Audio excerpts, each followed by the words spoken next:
Amen. Magandang gabi po mga kapatid. Palakpakan po natin ang Diyos sa mga nandito na.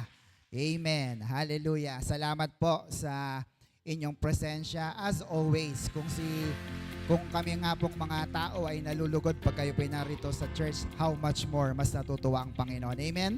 Amen. And indeed, dapat tayong mag-recharge every Wednesday. Kasi syempre, sabi nga nila, hectic ang schedule ng mga anak ng Diyos. Kaya gasolina nga ng sasakyan nauubusan. Ang cellphone nyo nga ay nalolobat. Siyempre, yung spiritual na buhay natin, dapat mag-recharge din tayo. Amen mga kapatid? Amen. And thank you so much for joining us tonight. So, ngayong gabi po ay magpapatuloy po tayo sa gawain ng Panginoon. Tayo po ay magpatuloy sa atin pong pag-aaral. And we will still go under the series entitled Charis. Sabi nga po natin, Charis. Yan, it is the gift of favor for everyday life, part 21. Wow, ano? Ito po ay napakahaba na, kagaya po nung faith na pinag-aaralan natin, and yet we're still enjoying the Word of God. Amen po mga kapatid? Amen. So, baybayin na po natin ang pag-aaral na ito. But before we start, let me just give you some few reminders. As always, una po ay paki-silent ang ating mga phone. Amen po mga kapatid? Para ma-enjoy natin ang gabing ito ng pagpupuri at pakikinig ng salita ng Diyos. And also to avoid distraction. Kasi syempre, yung phone natin, nakaka-distract din po yan sa atin and also sa ating mga katabi. Kaya paki-silent po muna. Can you hear amen? Amen. Also, next po, please take down notes. Magsulat po tayo. Ulit-ulitin ko po yan sa inyo sapagkat hindi naman po ako makikinabang. Kayo po ang makikinabang yan pag dating ng araw. Amen mga kapatid? Or kung wala naman po kayo, you can take a picture because a picture is worth 1,000 words. If you do that, you are called the good student of the Word of God. Amen mga kapatid? Sa school, ang tawag ng mga madam dyan, mga bright. Yan, mga bright student. Bright ba kayo? Yan, kaya dapat nagsusulat po tayo. Amen mga kapatid? Amen. Also, don't forget to invest and invite, bring a family or friends in the church para po sila ay pupunta rin sa langit. Amen po mga kapatid. Amen. Also, we have 2 services, every Sunday worship service and every midweek naman po ang ating pong time. Every Sunday ay 8 in the morning and every Wednesday is 6 p.m. And also we have our online worship service tonight. At naka-live po tayo ngayon sa ating mga social platforms, social media platforms, ang Facebook natin, Facebook Live, and also our YouTube account, The Master Teacher BS. Kaya pag nanonood po kayo paki-remind ko lang po, don't forget to like, share, at subscribe nyo na rin po para makatulong po tayo sa gawain ng Panginoon. Amen mga kapatid? Amen. Thank you so much for joining us today or tonight, lalo na po sa mga nasa bahay. And thank you po sa mga katuwang natin, ang Techsperts and also the multimedia na nakatuwang po natin sa pagbo-broadcast sa gabi pong ito. Palakpakan naman po natin sila. Yan, salamat po. So, handa na po ba tayong mag-aral ng salita ng Diyos? Handa na po ba? Amen. So, sabay-sabay na po tayong magdeklara ng deklarasyon ng pagpapala in 3, 2, 1, go! In Jesus, I am super blessed. I am Macarius. Say it every day. Amen mga kapatid? So maya't maya tinitignan ko kasi baka wala na naman nagpo-project sa likod ko. So thank you so much sa lahat po ng mga tumutulong sa atin. So always say that you are Macarius because it's a declaration of faith to be spiritually well-fed, emotionally happier, and materially, financially super blessed because of our Lord Jesus Christ. Do you believe that? I believe that. Amen mga kapatid? So let's begin. Charis, part 21. Time for review. Next po. Tayo pa rin po ay bumabaybay sa lesson na the gift of success. A success that is not a reward but a favor, no? Yung ating pong tagumpay, hindi yan reward sa iyo dahil magaling ka lang, kundi ito ay dahil sa pabor ng Diyos. Amen? Sabi po dyan, pakibasa, the only thing you need to succeed in life is God's presence with or without qualification. Do you believe that? Yan, kahit magaling ka, kahit hindi ka masyadong magaling, basta kasama mo ang Diyos, magtatagumpay ka sa iyong buhay. Amen mga kapatid? Amen. And we're also under the lesson next, practicing His presence. Because God's presence makes all the difference. Tama mga kapatid? Ibang-iba ba na ngayon ay alam mo na ang Diyos na pinaglilingkuran mo ay buhay at kasama mo siya palagi? Amen. So that makes all the difference.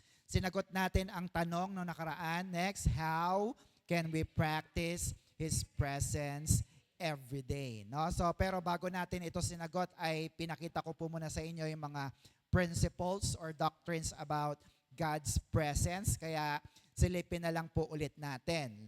Next po, the presence of God is a spiritual, the presence of God is a spiritual reality of His being. Sabi nga po natin, spiritual reality. Yan. Thank you so much po. So, ibig sabihin po ay ganito. Masasabi mo na may Diyos kahit hindi mo siya nakikita kasi nararamdaman mo ang kanyang presensya. Tama mga kapatid? Kasi imposible talaga na, Lord, magpakita ka sa akin. Hindi siya magpapakita. Pero may isa siyang gagawin sa atin. Magpaparamdam siya sa ating mga buhay. Can you hear amen?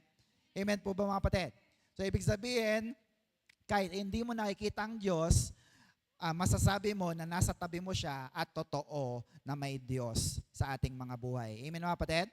Amen. Sapagkat ang maraming tao ay, next po, to see is to believe. Tama ba mga kapatid? Ipakita mo muna sa akin na ang sinasabi mo para maniwala ako. Pag sinabing reality, totoo. Pag sinabi namang expectation, ito yung ayaw na ayaw ng maraming tao. Kasi nadidisappoint sila pag nakita nila yung reality. Can you hear amen? Bakit? Sapagkat ipininta sa isip ng mga tao sa mundong ito na to see is to believe. Ang tao ay maniniwala lang pag nakikita na niya mismo. Tama ba mga kapatid? However, God is real, even we cannot see Him with our eyes. Totoo bang may Diyos? Amen. Ano po yung mga example ko dati? Yung hangin. Nakikita niyo po bang hangin? Hindi di ba? Pero totoo bang may hangin? Yung signal ng mga cellphone nyo, totoo bang may signal? Nakikita nyo ba kung saan-saan sila tumatagos? Hindi natin nakikita, pero may signal. Amen na kapatid? Amen. So, dahil ang ating pong pagiging tao ay limitado, kaya dapat po, kailangan natin ng Diyos na gagabay sa atin. Tama mga kapatid? At dahil nandyan ang Diyos, siya po ay gagabay at magmamahal sa ating mga tao. Kaya, ang magsasabi lamang po na walang Diyos ay yung sinasabi po ng salmista sa Psalms 14 verse 1. No? Psalms 14 verse 1, only fools says in their hearts, ano sabi nila? There is no God. Walang Diyos. They are corrupt and their actions are evil, masama.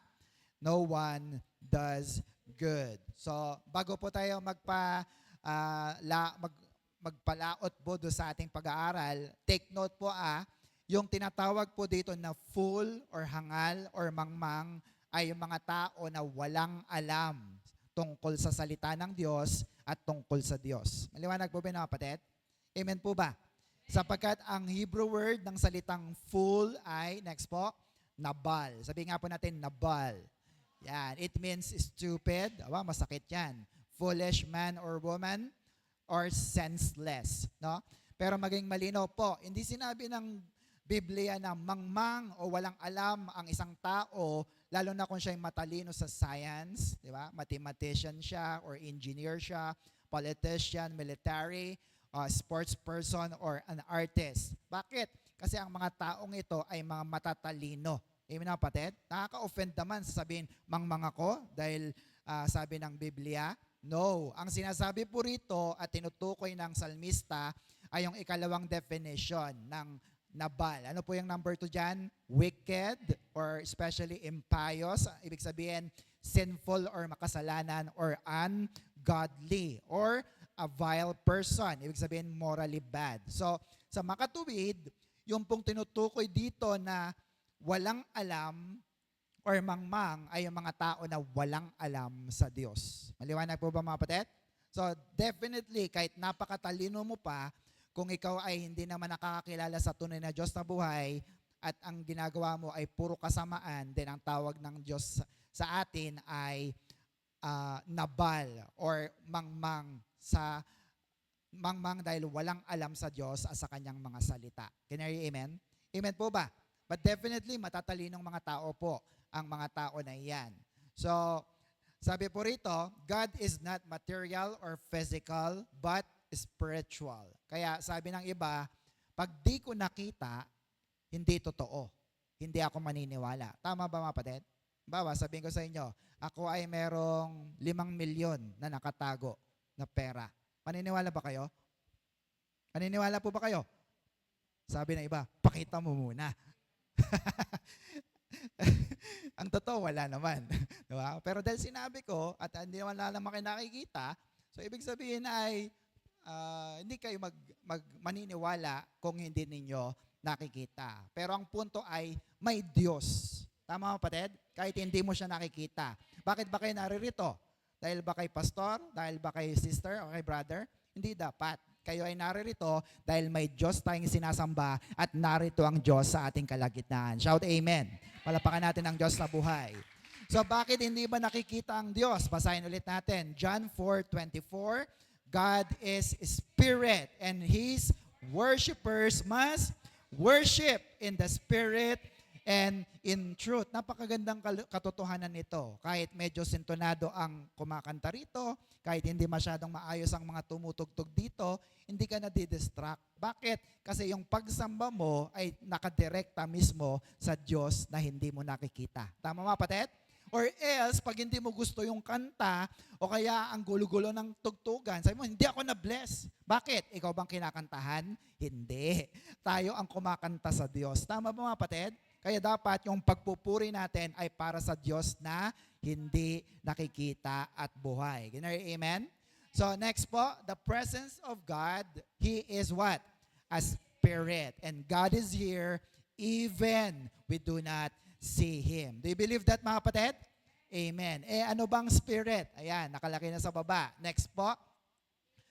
Yan, yung hindi nakikita. Next. The presence of God, He is also Emmanuel. Sabi nga natin, Emmanuel. Anong ibig sabihin po ng Emmanuel? God is with us. So ibig sabihin, pag sinabing ang Diyos ay kasama natin, nasa malayo ba siya? Nasa ibang lugar po ba siya? Hindi. Naririto siya mismo sa atin. With us, kasama natin. Amen mga kapatid? Isa pang katangian ng Diyos. Next, sa kanyang presensya. Next po. God, He is omnipresent. Anong ibig sabihin ng omnipresent? Yan nasa baba. Being present anywhere and everywhere at the same time. So totoo pala, ang Diyos ay nando sa kabilang church, nando sa Manila, nando sa Bulacan, at kahit nasaan, at naririto rin, at narito siya kasi siya ay omnipresent. Palapakan natin ang Diyos na buhay. Ganyang kagaling ang Diyos natin. Kaya, amen mga kapatid, kaya sabi na iba, kahit palipat-lipat ka pa ng church ang mahalaga, yung church na yan ay iisang sinasamba. Diyos na Espiritu, siya ay Emmanuel at siya ay present everywhere. So, sinasamba mo pa rin ay isa at tunay na Diyos. Shout, amen. Amen. So, natapos na po tayo sa unang dalawang pointers about the principles of spiritual reality, at reviewin natin yung unang dalawa. Sige, upo nang maayos. Number 1, everybody, spiritual reality is as real as physical. Naniniwala kayo doon? Yung spiritual na reality o katotohanan ay totoo rin sa physical. Number 2, spiritual reality is not perceived by physical senses. No? So, ibig sabihin po ng perceive, hindi mo ito mape-perceive, hindi mo mauunawaan o mapapansin gamit ang mga physical na mata natin. Ganyan, amen? Amen po ba? Ang example po niyan ay yung servant po ni Elijah. Naalala nyo po last time? Diba? Hindi niya nakikita yung isang batalyon ng mga anghel na tutulong sa kanila. Kaya sabi niya, boss, dadalawa lang tayo rito eh. But sabi mo, mas marami pa tayo sa kanila. Somehow, nag-pray si Elisha at sinabi niya, Lord, buksan mo nga ang mata ng aking servant. At anong nakita niya? Nakita niya ang napakaraming mga batalyon ng anghel at mga kabayo. Amen po ba mga kapatid? So ibig sabihin ay ito. Next, it is wrong to limit the spiritual presence of God with physical manifestation. Amen po mga kapatid? Halimbawa, nag-church ka ngayon, medyo nainis ka, kaya nag-church ka, hindi ka na-bless sa preaching, nag-church ka at hindi ka masyadong umiyak dahil hindi mo naramdaman ang presensya ng Diyos, mali naman na sabihin natin na walang Diyos. Tama ba mga kapatid? Kasi ang totoo niyan, ang Diyos ay narito kahit hindi mo siya maramdaman. Amen po mga kapatid? Ang problema ay, ang Diyos bang may problema o tayong mga tao? Tayo. Parang ano po yan gripo, di ba? Ang gripo ay laging bukas. Ang tanong ng iba, Lord, ba't di ako napupuspos? Hindi ako napupuno. Ang problema kasi, yung timba hindi nakatapat sa gripo. Amen mga kapatid? Tayo yung timba. Ang Diyos laging nandyan. Gusto niya tayong paramdaman ng kanyang presensya. Ang dapat lang ay may tamang puso tayo, may tamang relasyon sa Diyos para maranasan natin ang kanyang presensya. Shout amen. Amen. So, imposible talaga na makita natin ang Diyos, but God can show His presence in His own way, with or without physical manifestation. Bakit? Natutunan natin, God is omnipresent. He is here, He is there, He is present everywhere. Can I hear amen? Amen. So, ang Diyos po kayang gumawa ng mga imposibleng mga bagay. Tama po ba mga kapatid? So kung sa tingin mo imposible na makita mo ang Diyos, brothers and sisters, even God can make a river in the desert. Amen mga kapatid? Diba yung God will make a way na kanta? Kaya niyang gumawa ng ilog kahit sa disyerto. So kung gusto mong makita ang Diyos, kaya rin niyang magpakita sa iyo. Basta ang mahalaga ay maniwala ka lang na may Diyos. Pumalakpak nga po ang lahat ng naniniwala na may Diyos. Amen po ba mga kapatid? Amen. Next po, God's words are spiritual. So, ibig sabihin po nito, kung ang salita ng Diyos ay spiritual, may power. May bisa ang salita ng Diyos. Can you hear amen? Amen po ba? Lalo na po sa mga spiritual na bagay. No? Kasi ang salita ng Diyos ay spiritual, syempre, ang panlaban sa mga spiritual na bagay, kagaya ng masasamang spirito, mga kamalasan, kahirapan, mga hindi mo nakikitang atake ng kaaway, sakit karamdaman, ang panlaban mo dyan ay walang iba kundi ano? Salita ng Diyos na buhay. Can you hear amen? Amen po ba? Sinabi ko nga sa inyo nung nakaraan, hindi natatakot si Satanas kahit dala-dalawang Biblia pang dala mo papunta sa church o kaya sa bahay nyo ay punong-puno ng Bible. Hindi siya natatakot doon. Ang natatakot siya ay kapag meron kang isang paboritong Biblia at binuklat mo ito. Amen mga kapatid? Dahil pag binuklat mo ito, sigurado matututunan mo ang kanyang mga salita. Ano bang matututunan mo pag nag-aral ka ng salita ng Diyos? Pwede mo pala siyang palayasin. Pwede mo pala siyang utusan na lumaya sa iyong buhay. Mga kahirapan, sakit karamdaman, kamalasan sa buhay ay kaya mong palayasin sa pangalan ng ating Panginoong Yesus. Sa dugo ng ating Panginoong Yesus. Can you hear amen? Amen po mga kapatid. Just like today, hindi naman natatakot si Satanas dahil nag-attend kayo. Natatakot siya kapag nagsimula na kayo maglabas ng ballpen at magsulat at makinig kay pastor. Can you hear amen? Kaya i-distract ka niyan Aalisin niya lagi yung iyong attention para hindi mo maintindihan ang salita ng Diyos. Dito po sa church natin, lagi nating natututunan that we are Macarius. Can you hear amen? Anong ibig sabihin ng Macarius? Super blessed and happier than happy. So mayaman ka na, masaya ka pa. Amen mga kapatid? That is why Bible study is essential. Sabihin ulit sa katabi, magsulat po tayo. Amen mga kapatid. Bakit? Sa Word of God, dito po tayo na born again. 1 Peter 1:23. Look at this. For through the living and eternal Word of God, ano sabi? You have been born again as the children of a parent who is immortal, not mortal. And kapag na-born again ka na, 1 Peter 2:2, sabi, like newborn babies are born again spirit. Ano mangyayari sa atin? Crave pure spiritual milk. Ano po yun? Word of God. God's Word. So that by it, you may grow up in your salvation. Tingnan mo ang katabi mo. Malago na ba?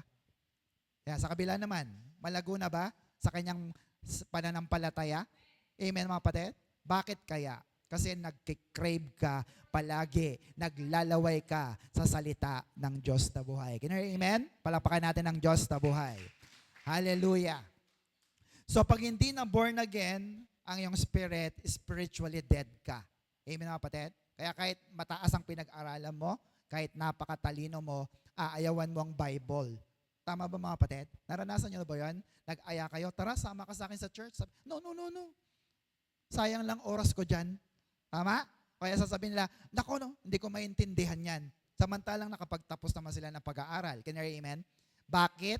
Kasi wala pa sa kanila ang banal na spirito. Nang nakaraan, binasa ko yung 1 Corinthians 2:13-14. Wala na po dyan.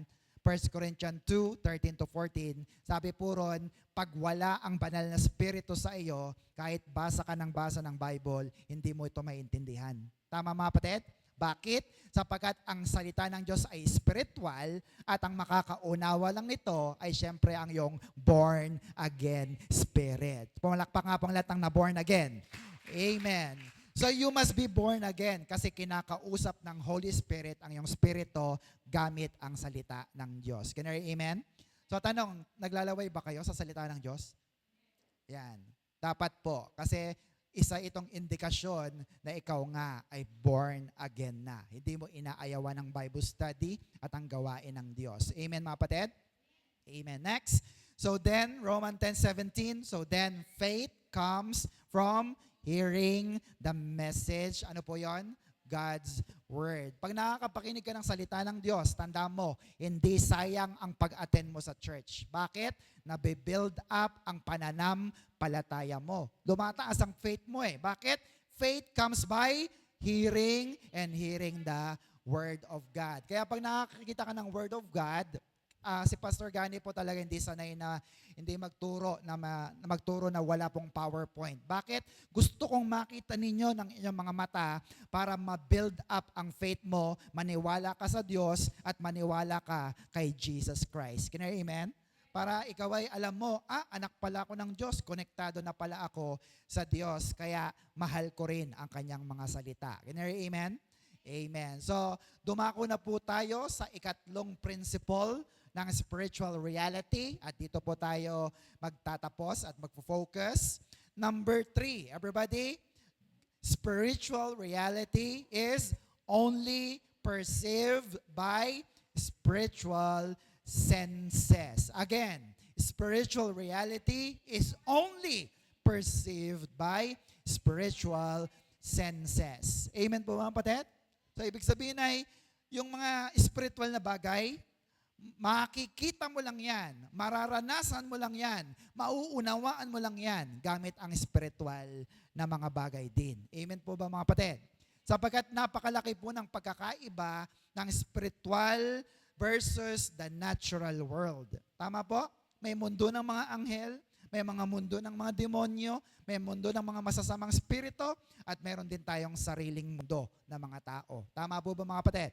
Amen. Kaya, hindi po gagana ang spiritual kung wala ka pong tinatawag na sixth sense or faith. Sabi nga natin, faith. Pananampalataya. By the way po, pag sinabing sixth sense, ika-anim na pandama. Ilan ba yung pandama natin? 5 lang. Pero may ika-anim tayo. Lampas sa 5 pandama. Ang tawag natin dyan ay sixth sense or faith. Ano nga po ba ang faith? Next, what is faith? Hebrews 11:1. What is faith? It is the confident assurance that what we hope for is going to happen. Hinto tayo doon. Ano daw po yon? Confident assurance. Kasiguraduhan na ang inaasahan mo ay mangyayari. Inaasahan mo ba na ikaw makakatapos ng pag-aaral? Sa mga nag-aaral. Inaasahan mo ba na magkakaroon ka ng 1 milyon ngayong taon? Ang tawag doon, faith, pananampalataya, the confident assurance. Sinabi sa iyo ng Diyos, anak, bibigyan kita. Huwag ka na mag-alala. Can you hear amen? Ano pa? It is the evidence of things we cannot yet see. Ebidensya sa mga bagay na hindi mo pa nakikita. Nakita mo na ba ang mga anak mo ay nakagraduate? Nakita mo bang ang mga anak mo ay may sarili-sarili ng mga bahay? Hello? Nakita mo ba na ang iyong negosyo ay lumago na at lumaki at dumami? Hello, nandiyan po ba kayo? Ang tawag doon ay pananampalataya pag nakita mo ang mga bagay na hindi mo pa nakikita. Bakit? May ebidensya sa iyong born-again spirit. Can you amen, mga kapatid?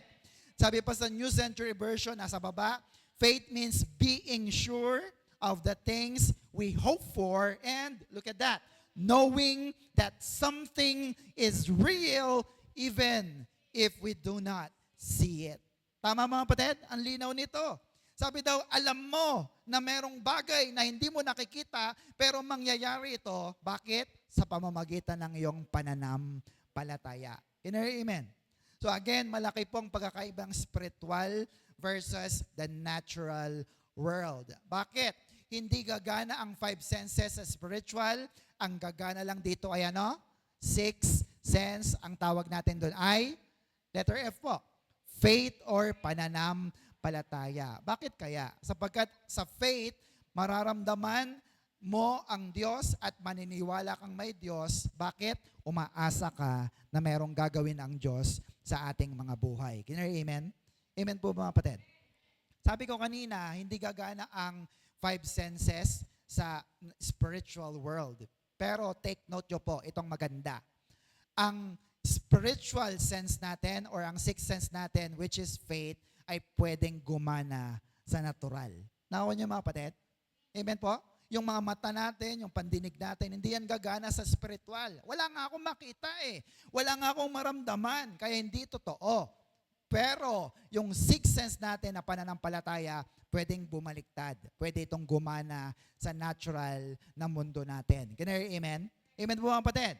And the Bible call it, and we, Christians like us, calls it, next po, miracles. Sabi nga natin, miracle. Yan. Amen po ba? Naniniwala po ba kayo sa milagro? Na yung patay ay nabubuhay, yung hindi makarinig ay nakakarinig, yung mga bulag ay nakakakita, yung mga baon sa utang ay nagsisiyaman, yung mga akala mo patapon ay nakakatapos ng pag-aaral. Amen mga kapatid? Ang tawag doon ay miracle or milagro. Amen po mga kapatid? So, gumagana bang milagro sa ating mga buhay?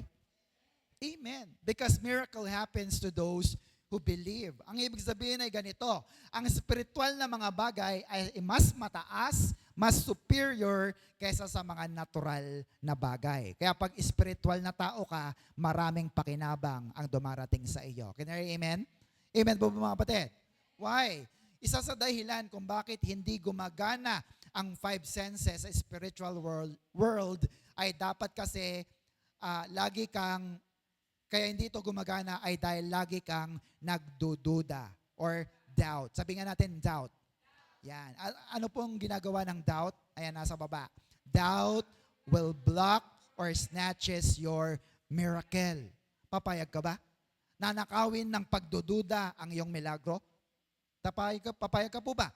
Na ikaw ay may sakit karamdaman ngayon, halimbawa, tapos naniwala ka, Lord, alam ko, kahit wala na akong pera na pang maintenance, pinagaling mo na ako. Eh sabi ng demonyo, talaga, gagaling ka? Papayag ka ba? Hindi ka papayag. Hindi mo dapat payagan ng pagdududa para nakawin sa iyo ang milagro na iyan. Can you hear amen? Kaya sabi sa katabi, huwag tayong magduda sa salita ng Diyos at sa pangako ng Diyos. Shout amen. Palapakan natin ang Diyos na buhay. Because doubt is the main enemy. It is the counterpart or the direct opposite of faith. Magkabaliktad po yan. Pag nanampalataya ka, para sa iyong pagpapala. Pag lumiko ka sa kabila, nagduda ka, wala kang pagpapala. Amen po ba mga kapatid? Kaya po pag may faith ka naman, lagi kang may pag-asa. Sino sa inyong nawawala ng pag-asa minsan? Tayo po ba mga kapatid? Pag may faith ka, lagi kang umaasa sa Diyos, hindi na sa iyong sarili. Amen mga kapatid? O, basahin natin. Romans 8:24 to 25. Now that we are saved. Ligtas na po ba tayo? Now that we are saved, we eagerly look forward to this freedom. For if you already have something, you don't need to hope for it. Sa Tagalog, pag meron ka na ng isang bagay, hindi ka na syempre aasa pa. Tama ba mga kapatid? Bawa, meron ka ng bahay. Aasa ka ba bang magkabahay ka? Hindi na, kasi meron ka ng sariling bahay. 25, but if we look forward to something we don't have yet, no? Umaasa ka sa bagay na wala pa sa iyo. Anong tawag doon? Pananampalataya. And we must wait patiently and confidently. Umasa ka na rin lang sa Diyos, nanampalataya ka na rin lang sa Diyos, maghintay ka na. Sabi sa katabi, maghintay ka na. Paano tayo maghihintay? Patiently and confidently. Amen po mga kapatid? Sino sa inyo nag-pray na, Lord, pagalingin mo ako sa sakit ko. Alam ko, magaling na ako. Meron ba dito mga kapatid? Confident ba kayo? Sa pagka medyo sumisikip ang dibdib ko. Lord, ano ba? Diba? Wait patiently and confidently. Kung anong pinangako ng Diyos, manampalataya ka at yan ang mangyayari sa iyo. Sapagkat sinabi ng Diyos, magaling ka na in the mighty name of Jesus and by the blood of Jesus. Can you hear amen? Amen. So, maliwanag po ba yun, kapatid? Yung mga perang hinihintay ninyo, wait patiently and confidently. Lord, darating din yan. Alam ko, darating po yan. Amen, mga kapatid? Sabi ng iba, si sister. Kasi nga lampas sa 5 pandama. Hindi nila nakikita yung nakikita natin. Can you hear amen? Amen. Ano ang sabi at hamon sa ating mga Christian? 2 Corinthians 5:7, sulat nyo. For we live by faith and not by sight. Amen mga kapatid? Kung nakikita mo, imposible na. Parang hindi makakatapos tong anak ko na to. Lagi nagbubulakbol. Manampalataya ka. We live by faith. Naniniwala ang Diyos sa iyo. At naniniwala din ako sa Diyos na makakatapos ang mga anak ko. Gaganda rin ang buhay namin. Can you hear amen? Kaya hindi ako naniniwala na magiging mahirap ang mga anak ng Diyos. Can you hear amen? For we live by faith and not by sight. Amen po ba mga kapatid? So isa pong magandang matutunan natin ay ito. Alam na natin to. Man is a triune being. We are made of 3 parts. Ano yon? The spirit, soul, and body. Ano ulit yon? Spirit, soul, and body. Napansin nyo ba? Isa sa parte natin, isa sa bahagi natin ay spirit. Amen mga kapatid? Nung hindi ka po born again, body and soul lang yan. Tama mga kapatid? Pero nung na-born again ang spirit mo, 3 na. Spirit, soul, and body. At yung born again spirit mo is the real you. Yun ang totoong ikaw. Sabi sa katabi, yun ang totoong ikaw. Yung born again spirit mo. Amen mga kapatid? Kasi hindi ito namamatay, hindi ito nawawala, at hindi ito lilipas. Tama mga kapatid? Pag hindi ka na born again, hindi mawawala ang spirit mo. Pupunta lang ang kaluluwa mo sa impyerno, nandun pa rin yan. Pero pag ang spirit mo na born again, aakyat niyan sa langit at uuwi sa Panginoon. Can you hear amen? Sapagkat ito yung kamukha natin. Kamukha ba natin ng Diyos? Amen? Because we are made in the likeness of God. God is spirit, kaya dapat tayo may spiritual din na buhay. And it is our born again spirit. So, one of the important learning, ayan nakasulat po, pakibasa natin, everybody. Man is a spirit that has a soul and lives in the body. Again, man is a spirit that has a soul and lives in the body. Amen mga kapatid? So napakalinaw. Mayroon kang spiritual side. Tama mga kapatid? Kaya pag nagpipray ka, Lord, alam ko na ipinasa mo na ako. Lord, alam ko na magaling na ako. Lord, alam ko na super blessed ako and happier than happy. The spiritual side is activating and operating sa mga anak ng Diyos. Can you hear amen? Amen po mga kapatid? Hindi puro makamundo, hindi puro material, hindi puro pera ang nasa isip natin. Ang nasa isip din natin ay ang salita ng Diyos at ang Diyos na buhay. Amen mga kapatid? Diba saan nakalagay yon? Matthew 4:4. Hindi ka lang nabubuhay sa tinapay, sa pera o ari-arian, kundi nabubuhay ka rin sa bawat salita ng Diyos na namumutawi sa bibig ng Diyos. Pumalakbang nga po, nagmamahal sa salita ng Diyos. Are you still with me mga kapatid? Amen. So, wait lang, inom lang po ako.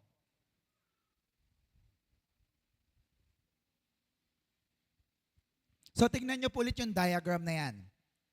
Kung hindi ka pala nabubuhay, pakibalik po, doon sa diagram. Kung hindi ka pala nabubuhay sa yung spiritual side, yung may arrow po na yon, brothers and sisters, marami ang nawawala sa'yo. Naniniwala ba kayo mga kapatid? Amen po mga kapatid? Sabi sa katabi, maraming nawawala sa'yo. Pag hindi ka naniniwala sa spiritual side mo, sa salita ng Diyos at sa Diyos mismo, maraming nawawala sa'yo. Bakit? Sabihin niyo po sa akin kung bakit. Sapagkat marami ka na sanang natanggap, pero hindi mo natatanggap kasi hindi ka naniniwala. Tama mga kapatid? Marami ka na sanang na-claim na salita ng Diyos, pero hindi mo pa rin natatanggap kasi hindi mo alam i-claim, hindi mo alam ang salita ng Diyos. Can you hear amen? Example, healing, kagalingan. Alam mo bang magaling ka na? Protection, alam mo ba na iniingatan ka ng Diyos kapag papasok ka sa trabaho o sa school? Provision, alam mo ba ng Diyos hindi ka pababayaang magutom? Joy, ikaw ay masaya, hindi happiness, joy. Sapagkat kahit malungkot ka, pinapasaya ka pa rin ng Diyos. Amen mga kapatid? So kung hindi mo pala alam yon, mahirap ka pa rin. May poor mentality ka pa rin at lagi kang malungkutin kasi hindi mo alam ang spiritual na pagpapala mula sa Diyos. Can you amen? Sabi ko nga kanina, anong dinideklara natin sa church na ito? Makarios ka. Sabihin sa katabi, makarios ka. Anong ibig sabihin nun? Super blessed and happier than happy. Not until you understand that. Super blessed? Parang ang hirap lunukin. Pwede bang blessed lang? Brothers and sisters, super blessed dapat. Bakit? Para marami kang pasobra. Kapag pinapala ang iyong buhay, ikaw din ay magiging pagpapala sa ibang tao. Hindi lang para sa iyo. Amen mga kapatid? Hindi ka lang masaya, kundi napapasaya mo rin ang iba kahit may kalungkutan sa iyong buhay. Kasi ang kasayahan natin ay ang Diyos na buhay natin. Shout amen. Palapakan po natin ang Diyos sa buhay. Are you still with me mga kapatid? Amen. So, kung hindi ka naniniwala sa kayang gawin ng Diyos at sa miracle or milagro, lagi kang magdududa. Tama? You doubt. Sabi mo, hindi naman totoo yung Bible. Hindi naman totoo yung sinabi ni pastor na salita ng Diyos. Kagaya po ni Doubting Thomas. Kilala niyo po si Thomas? Yung kanyang pagdududa? Si Mang Tomas, kilala niyo? Sarasa ba yan? Hindi po. Si Tomas ng Biblia. No? Ang dami tuloy na wala sa kanya kasi late na nga siyang pumunta doon sa meeting nila with the Lord Jesus, hindi pa siya agad naniwala kay Jesus. Sino pong mga naniniwala kay Jesus ngayon? Palapakan nga natin ang Diyos na buhay. Kasi sabi ng iba, to see is to believe, to see is to believe. No. Basahin natin. John 20 verse 24. Pakisabayan niyo nga po ako. Thomas, called Didymus, who was one of the 12, was not with them when Jesus came. Wala si Tomas nung dumating si Jesus. 25, the other followers kept telling Thomas, "We saw the Lord." But Thomas said, "I will not believe it until I see the nail marks in his hands and put my finger where the nails were and put my hand into his side." No? Hindi ako maniniwala hanggat hindi ko nakikita yung mga butas ng pako sa kanyang kamay at hindi ko nilagay ang aking kamay sa kanyang tagiliran na chinap-chop. Tama mga kapatid? Verse, next po, 26. A week later, the followers were in the house again, and Thomas was with them. Ayan, present na siya. Hindi na siya na late. The doors were locked, but Jesus came in and stood right in the middle of them. He said, "Peace be with you." Amen mga kapatid? Alam niyo po yung commercial ng isang pintura dati? Sabi ng father, "It's a miracle." Sabi naman nung nasa church, "No, father, it's coat saver." Tama mga kapatid? Sabi na nga na, it's a miracle kasi imposibleng magpapintura tayo. Pero sabi, hindi. Posible kasi meron namang pintura. It's coat saver. Amen mga kapatid? So dito, sa meeting po ni Tomas at ni Lord Jesus, may ituturing na agad na miracle. Bakit? Kasi ang pinto po ay nakasara, pero ano nangyari? Jesus came in. Nakita niyo mga kapatid? Try mong isarang pinto, tapos pumasok ka. Ano mangyari sa'yo? Babangga ka. Tama ba mga kapatid? So hindi man nilinaw dito, but it is very clear the door was locked and Jesus came in. Amen mga kapatid? Milagro po ba yun mga kapatid? Yes. Wow! Tumagos si Jesus. Doon pa lamang makikita mo na kayang magmilagro ni Jesus. Can you hear amen? So sabi ni Tomas, ano yung kanyang hiling? Hanggat di ko nakikita, ha? Yung pako, yung butas ng pako, tsaka tagiliran, hindi ako maniniwala. Verse 27, which granted. Then Jesus said to Thomas, halika Thomas, put your finger here, look at my hands. Put your hand here in my side. Ano sabi ni Jesus? Stop being an unbeliever and believe. Amen mga kapatid? Sabi sa contemporary English version, stop doubting, Thomas, and have faith. Magkaroon ka ng pananampalataya. Huwag ka na magduda. Sa NIV, stop doubting and believe. No? Manampalataya ka. Maniwala ka. Kanino? Hindi sa sarili mo, kundi sa Diyos na buhay. Can you hear amen? And in verse 28 and 29 sa NLT, sabi ni Thomas, my Lord and my God, Thomas exclaimed. 29, then Jesus told him, you believe because you have seen me. Blessed, ano yung mga yon? Macarius are those who haven't seen and believe anyway. Nakita niyo po yung mga kapatid? Mas mapalad, yung mga hindi nakakita kay Jesus, hindi niya nakita mismo at nakadaupang palad si Jesus, pero naniniwala siya at sa kasalita ng Diyos. Can you hear amen? Kaysa yung nakita mo na nga, kaya ka lang naniwala kasi nakita mo na nandyan nga si Jesus. Well, brothers and sisters, mas mapalad ka, Macarius and super blessed, kapag hindi mo nakikita pero naniniwala ka dahil may gagawin ang Diyos sa ating mga buhay. Shout amen. Palakpakan natin ang ating Diyos na buhay. Are you still with me mga kapatid? Amen. So, sagutin na natin ang tanong na, next, how can we practice His presence every day? At dalawa po ang aking ibibigay sa gabi pong ito. Now, pag sinabi pong practice, ang ibang salita po niyan ay training. Sabi nga natin, training. Repetition, paulit-ulit. Ano pa? Exercise or application. Ikaw ba yung nag-exercise? Bakit tayo nag-exercise? Para pumayat or maging fit. Now, nag-exercise ka ba isang beses lang, isang linggo? Hindi ka papayat.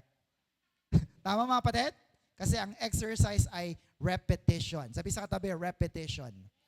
And application. Tama mga kapatid?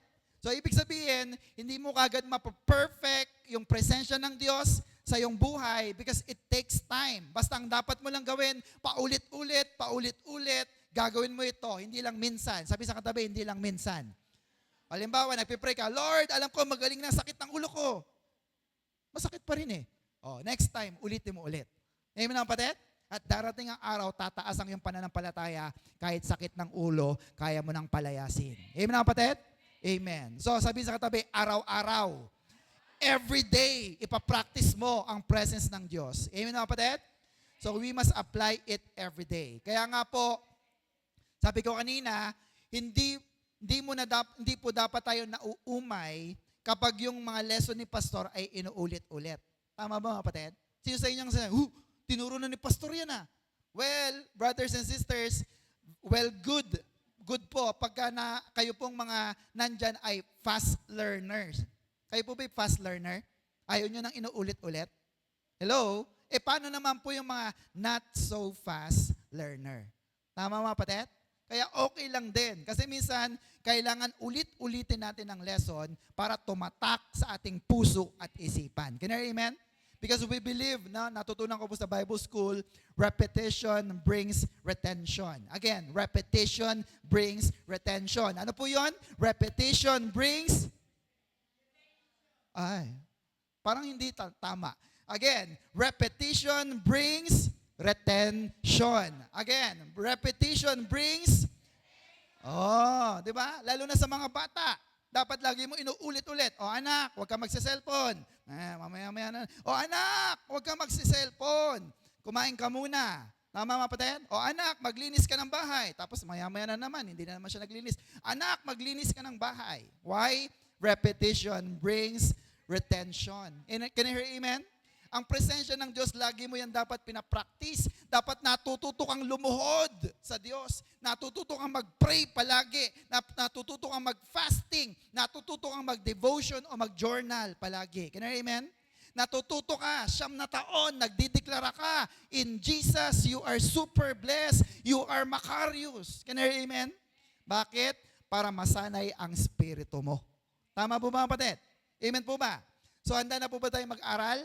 So, let's do this. 2 bagay. Practicing His presence, life application. Number 1, everybody, believe in the promise of His presence. Naniniwala ba kayo na ang Diyos ay naririto ngayon?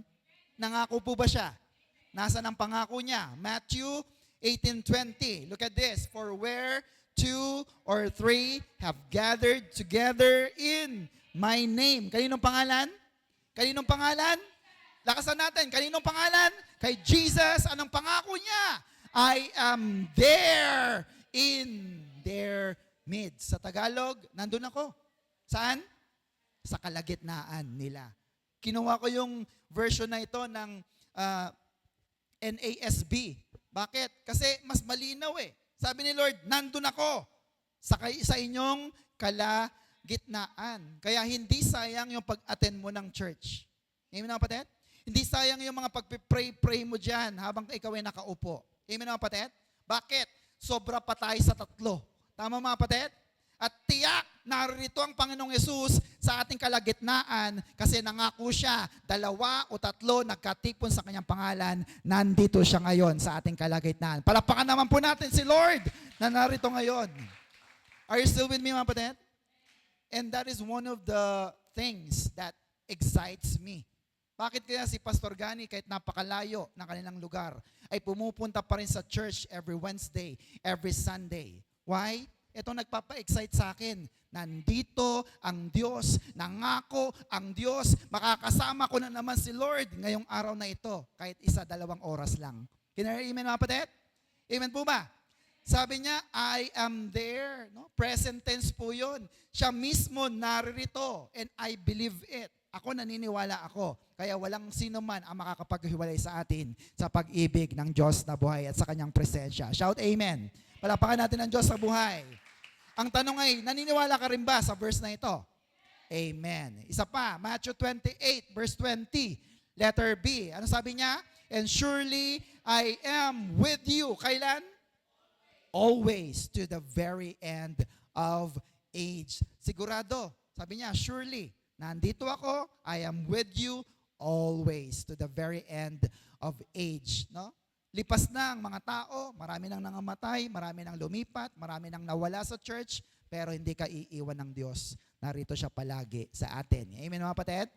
Ang Greek word po ng salitang always, nandiyan sa baba, ay past plus hemera. No? Pag sinabi pong past, all, any, every, the whole, o ibig sabihin always or daily. Yung hemera naman ay day, time, years. Kaya pag pinagsama mo, past plus hemera, all day, any time, every day, every time, every year. Sinabi rito sa paliwanag, as if the whole 24 hours kasama mo ang Diyos. Can I amen? Are you happy with that? Amen. So literally, it means every time, everywhere, every day, every year, forever, kasama natin ang Diyos na buhay. Do you believe it? Palapakan natin ang Diyos na buhay. Are you still with me mga kapatid? Amen. Are you still learning? Amen. Next, number 2. Ayan, dito tayo magtatapos. Paano natin ipapractice? Number 2, declare the power of His presence. Amen po? Isa sa paraan ng pagpapractice natin ay ang pagdideklara araw-araw. Pagsasalita araw-araw, pagsisigaw araw-araw. Amen mga kapatid? Ng ano? Ng kapangyarihan ng kanyang presensya. Amen po ba mga kapatid? We call it the declaration of faith. Tama? Nung ikaw ba yung nagsasabi kanina, in Jesus, I am super blessed, I am Macarius, para lang ba makasabay? Hindi, di ba? Merong pananampalataya sa iyo na, Lord, pag sinabi ko ito, may nangyayari sa buhay ko. Pinagpapala mo na ako ng sobra at pinapasaya mo pa ang aking buhay. Amen mga kapatid? Because we say what we believe. Tama mga kapatid? We say what we believe. Dapat laging laman ng bibig mo. Ang alin? Ang salita ng Diyos at ang pangako ng Diyos. Bukang bibig. Sabihin sa katabi, bukang bibig. Ang alin? Mga life verses natin. May mga life verses po ba kayo? Amen mga kapatid? So, basahin natin. Tingnan nyo po. 2 Corinthians 4:13, it is written in the scriptures, I believe, so I spoke. Now again, I believe, so I spoke. Our faith, pananampalataya, is like this too. We believe and so we speak. Amen mga kapatid? Ako naniniwala. Kaya nagsasabi ako na si Kristo'y namatay, siya'y muling nabuhay, at siya'y muling babalik sa wakas ng panahon. Naniniwala ako doon. Ba't mo sinasabi? Kasi naniniwala nga ako. Tama mga kapatid? Ganon din sa aking pananampalataya. Alam kong ako'y super blessed. Alam kong gaganda ang buhay ko. Alam ko na hindi na ako malulungkot. Alam ko na gaganda ang future ng mga anak ko at ang aking pamilya. Amen mga kapatid? So what do? Because I believe and so I speak. Amen po ba mga kapatid? Ang tanong ay ito, ano-ano ba yung mga life verses na meron ka sa buhay mo? Meron po ba mga kapatid? Maliban sa Jeremiah 29:11. Ha? Marami ka po bang mga verses na iniimbak sa iyong puso? Amen? Alam mo na ba yung Luke 11:28? Sa ano po nakalagay doon? Ikaw ay Macarius. Amen? Bakit? You hear and obey the word of God. Super blessed. Amen mga kapatid? Proverbs 10:22, alam mo na? Amen. Psalms 23 verse 1 to 6. Alam mo na? Psalms 23. Amen. Philippians 4:19. Amen. Hebrews 13:5. Matthew 18:20. James 5:15 to 16. No? Ang panalangin may pananampalataya ay nagpapagaling. Philippians 4:13. I can do all things. Yung iba pa, ano ba? Proverbs 16:3. Commit your plans to the Lord. John 15:5. Apart from you, you cannot do. Apart from Jesus, you can do anything. Deuteronomy 28:13. Sa mga nag-aaral, hindi ka na magiging buntot, ikaw ay magiging head or ulo. 1 Peter 2:24. Sa mga latay sugat ni Jesus, ikaw ay Psalms 91. Alam niyo yung Psalms 91? Ayan. Itong maganda niyong kakabisaduhin. Mamaya papakita ko po. Sabihin niyo nga, Psalms 91. Bukod sa Psalms 23, may maganda rin. Psalms 91. Amen mga kapatid? Pero mamaya na po yun. Romans 8:31. Look at this. In view of all this, what can we say? If God is for us, who can be against us? Napakalinaw. Kung ang Diyos ay kakampi ko, sinong lalaban sa akin? Wala na. Hindi ako matatalo kasi kakampi ko ang pinakamagaling. We are on the winning side. We have Jesus in our lives. Shout amen. Amen po mga kapatid? Lagi mo rin bang dinideklara ang Psalms 23 verse 1 hanggang 6? Amen? Lalo na pag wala kang pera, no? Wala kang pagkain. Tama na, Lord? Lord, wala na. Puro resibo na lang. Psalms 23 verse 1. Ang Panginoon ang aking pastol. Hindi ako magkukulang. Amen mga kapatid, palapakan nga natin ang Diyos. Basahin natin, Psalms 23:1. The Lord is my shepherd. I have everything I need. Amen mga kapatid. Pag natatakot ka, may nagbabanta sa buhay mo, ideklara mo, verse 4, even though I walk through the dark valley of death, I will not be afraid. Why? For you are close beside me. Your rod and your staff protect and comfort me. Amen mga kapatid?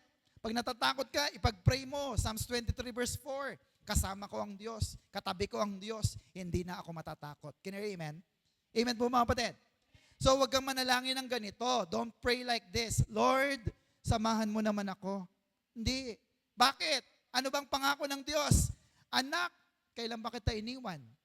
Anak, di ba sinabi ko na sa iyo that I am always with you? Dapat yun ang prayer mo. Lord, you are always with me. Kasama kita, kaya hindi na ako matatakot. Malaking pagkakaiba. Can you amen? Palapakan natin ang Diyos sa buhay. Kasi pag sinabi mo, Lord, samahan mo naman ako, asan ang faith mo? Nawala na. Amen mga kapatid? Amen po mga kapatid. It is a prayer of unbelief. No? Huwag mo rin sabihin na, Lord, protektahan mo ako. Lord, ingatan mo ako. Nangako ng Diyos May pangako na siya na iingatan kanya. Ang cross ng Kalbaryo ay nariyan para ikaw ay hindi na magapi ng kalaban. Can you amen? All you have to do is declare it. Claim it. Sabihin mo ang mga salita ng Diyos at ikaw ay iingatan talaga ng Diyos na buhay. Hindi ka maaksidente. Shout amen. Palapakan natin ng Diyos na buhay. Are you still with me mga kapatid? Totoo ba na may mga aksidenteng mangyayari sa mga Kristiyano? Namamatay ba yung mga Kristiyano? Yes. Pero totoo rin ang proteksyon na pangako ng Diyos sa Biblia. Can you hear amen? So, ito po, kapisaduhin natin. Ang next po, ang emergency hotline number natin. Kung sa Amerika ay may 911, sa Pilipinas, tayong mga Pilipino, taga OCW Pampanga, merong Psalms 911. Psalms 91 verse 1. Also known as God's Shield of Protection. So basahin natin, sabay-sabay. Dito na po tayo magtatapos. Psalms 91 verse 1 to 16. Everybody, salitan tayo ha. Next, verse 1. Whoever goes to the Lord for safety, whoever remains under the protection of the Almighty, kayo po, can say to him, you are my defender and protector. You are my God, and in you I trust. Verse 3, He will keep you safe from all hidden dangers and from all deadly diseases, COVID, SARS, kung ano man.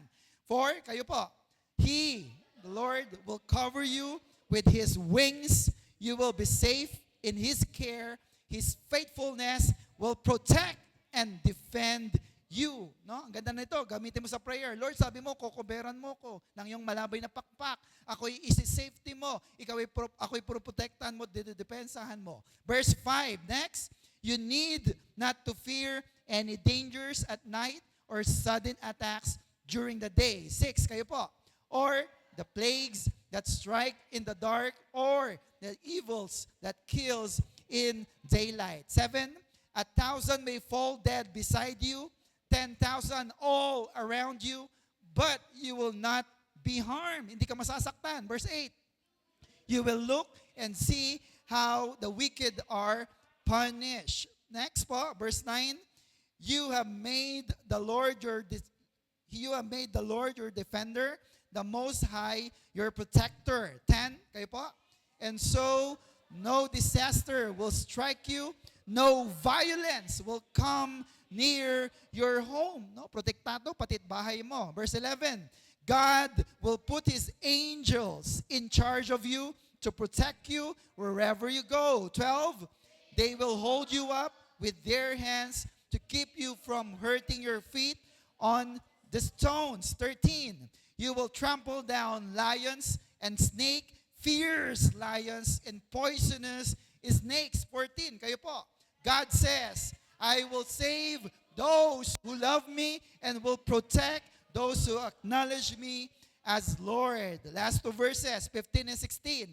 When they call to me, ano gagawin ng Diyos? I will answer them when they are in trouble.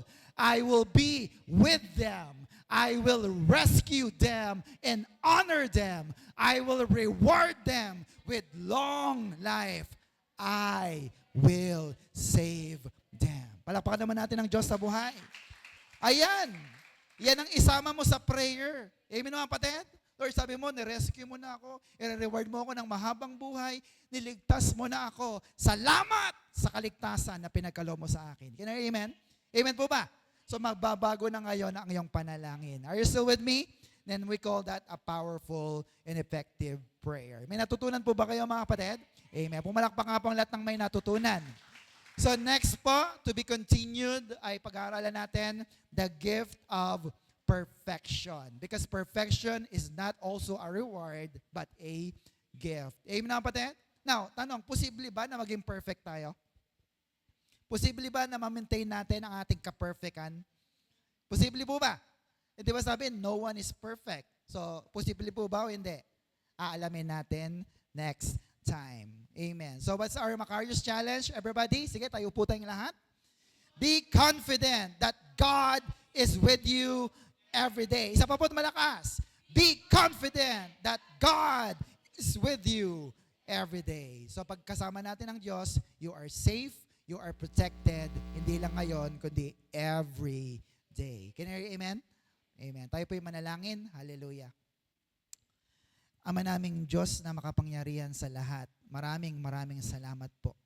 Because you have again stirred up our spirit and you have given us wisdom and knowledge that comes from heaven. Na sa gabing ito, Panginoon, ay natutunan namin na ang mga bagay na spiritual ay mauunawaan lang namin gamit ang aming born again spirit. And Lord, thank you sapagkat naging born again na kami, Panginoon. Right at the moment nung tinanggap namin si Jesus sa aming mga puso, ginawa namin siyang Panginoon at tagapagligtas. That is why, Lord, sa gabing ito ay amin pong buong pagmamalaki na ipinapahayag. Ako ay anak ng Diyos. Panginoon, salamat po sapagkat alam namin na dahil ginawa mo kaming anak, ang lahat ng biyaya at pagpapala, pabor ng langit ay para lamang sa iyong mga tinawag at pinili, ang iyong mga anak. Kaya Panginoon, sa oras na ito, naririto po ang aking mga kapatid. Sila po yung mga anak mo, Panginoon. And the Holy Spirit speaks to their born-again spirit and say that they are God's children. Panginoon, anuman po ang kanilang mga kahilingan, anuman po ang kanilang mga dasal sa araw na ito, sa oras na ito, ay patuloy mo nga pong katagpuin, Panginoon. Huwag mo po silang bibiguin, O Diyos, at patuloy na iparanas mo sa kanila ang iyong presensya, that we will wait patiently and confidently sa lahat ng aming mga pinananampalatayanan sa iyo, Panginoon. And Lord, naniniwala kami, isang bagay, na mayroon kang magandang plano sa buhay ng bawat isa, sa kanila at sa kanilang buong pamilya, Panginoon. Kaya lahat ng magagandang bagay ay amin ang inaangkin sa aming pamilya, sa aming buhay, Panginoon. Kaligtasan, kagalingan, your provision, your protection, even joy, peace, patience, and prosperity ay patuloy po na pinagkaloob mo na sa iyong mga anak. Even all the fruit of the Holy Spirit ay patuloy po na pinagkaloob mo na sa aming mga buhay. Kaya Ama, kami po ay mamumuhay ng super blessed, Macarius, happier than happy, sapagkat kami po ay ginawa mo ng anak. Lord, thank you for your presence na laging sumasama sa amin.